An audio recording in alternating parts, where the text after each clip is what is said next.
STR அவர்களுடைய படம் வந்தப்போ பயங்கரமாக சந்தோஷப்பட்டாங்க எல்லாரும். தனுஷ் அவர்களுடைய அந்த படம் அந்த யூனிவர்ஸ்லேருந்து இந்த படம் வருது அப்படின்ட்டுலாம் திடீர்னு அது நிற்க போகுது அப்படின்ற ஒரு செய்தியும் சொல்கிறாங்களே, என்ன நிலவரம் அது? சிம்பு வெற்றிமாறன் காம்பினேஷனில் கலைப்புலி தானு ப்ரொடியூஸ் பண்ண ஒரு படம். படார்னு பார்த்தீங்கன்னா வெற்றிமாறன் வந்து தனுஷினுடைய அந்த கேம்பஸ்லேருந்து இந்த பக்கம் வர்றாரு.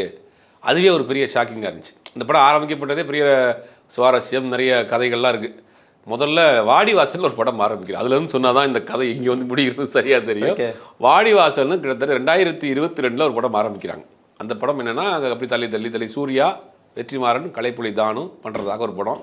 அது ஒரு மாடுபிடி வீரரை பற்றிய ஒரு கதை, ஒரு நாவல் பாசிட்டு பீரியட் படம். அது தள்ளி தள்ளி தள்ளி போய் 2025 அந்த படம் இனிமேல் டேக் ஆஃப் ஆக முடியாது, சில பல காரணங்களால் அந்த படம் ட்ராப் ஆகுது. அப்போ அந்த ப்ரொடியூசர்கிட்ட வந்து என்ன பண்ணுறாங்கன்னா, சிம்பு டேட் இருக்குது, வெற்றிமாறன் டேட் இருக்குது, சூர்யா டேட் இருக்குது, யார் கலைப்புலி தானுன்ட்டு. அப்போ அது 2 ப்ராஜெக்டாக பிரிச்சிருவோம்னு என்ன பண்ணுறாருன்னா, வெற்றிமாறனையும் சிம்புவையும் ஜாயின் பண்ணிவிட்டு ஒரு ப்ராஜெக்ட், சூர்யா வச்சு வேற ஒரு டேரக்டர் வச்சு ஒரு ப்ராஜெக்ட் அப்படிங்கிற மாதிரி அந்த ப்ராஜெக்ட் பிரிச்சுறாரு.